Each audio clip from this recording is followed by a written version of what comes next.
पाकिस्तान डरा हुआ है, खौफ में है। वह हर एक दिन और रात उसकी खौफ में गुजर रही है।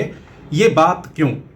दरअसल 22 अप्रैल 2025 को पहलगाम आतंकी हमले के बाद जब भारत ने कुछ कड़े फैसले किए तो पाकिस्तान को अब डर सता रहा है कि भारत के तरफ से उसके खिलाफ कड़ी कार्रवाई हो सकती है। वह युद्ध का अंदेशा भी जता रहा है।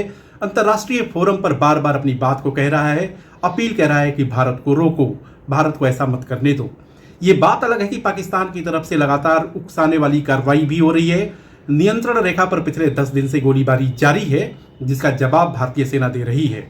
पाकिस्तान खौफ में क्यों है, इसको आप इस बात से भी समझ सकते हैं कि पाकिस्तान के सूचना मंत्री ने एक दिन कहा कि भारत पाकिस्तान के ऊपर कभी भी 24 से 36 घंटे के भीतर हमला कर सकता है।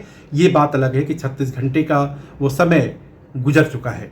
इन सब के बीच पाकिस्तान के राजदूत जो रसिया में है, खालिद जमाली, उन्होंने कहा कि अगर भारत पानी रोकता है इंडस वाटर का या लड़ाई करता है तो हम उसका मुंहतोड़ जवाब देंगे।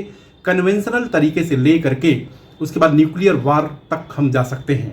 इन सब के बीच पाकिस्तान के राष्ट्रपति आसिफ अली जरदारी ने अनुच्छेद 54(1) का सहारा लेते हुए पाकिस्तानी नेशनल असेंबली का एक स्पेशल सेशन, जिसे इमरजेंसी सेशन भी कहा जा रहा है, उसको बुलाया है, जो 5 मई को शाम 5 बजे होगी।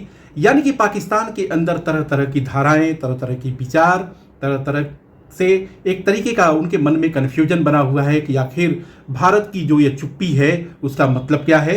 क्योंकि आपने देखा होगा कि 22 अप्रैल के बाद 5 कड़े फैसले भारत की तरफ से किए गए थे। उसके बाद बिहार की मधुबनी में एक रैली में प्रधानमंत्री ने कहा था कि जो कोई भी गुनहगार होगा पहलगाम के हमले का, उसको हम सजा देंगे, चाहे दुनिया के किसी भी कोने में वो छिपा क्यों न हो, हम उसे ढूंढ निकालेंगे और सजा देंगे।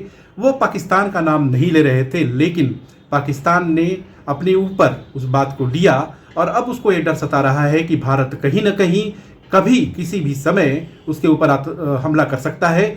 लिहाजा वो तरह तरह की बड़बोली बातें कर रहा है। ऐसे में देखना जरूरी है कि पाकिस्तान का यह बड़बोलापन आखिर कब रुकता है या उस पर विराम लगता है।